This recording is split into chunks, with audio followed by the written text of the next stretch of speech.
Hello guys, આ પ્રકારનું work જો તમારે કરવું હોય કે શીખવું હોય તો કોમેન્ટ જરૂર કરજો, જેથી હું તમને આ પ્રકારની પેઇન્ટિંગ વર્ક કઈ રીતે કરવું ને બ્લાઉઝમાં કઈ રીતે તમે આવું વર્ક કરી શકો છો હું તમને શીખવાડીશ.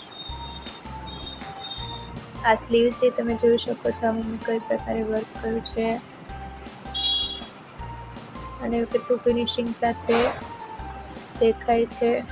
શ્રીનાથજી કેટલા સરસ લાગે છે. મોતીનું વર્ક કર્યું છે ને આ બધું હાથેથી ગયું છે. ડ્રોઈંગ પહેલાં કરી છે. તમે જોઈ શકો છો કેટલું સરસ લાગે છે. બ્લાઉઝમાં તમે કોઈ પણ સાડીમાં વેર કરી શકો છો.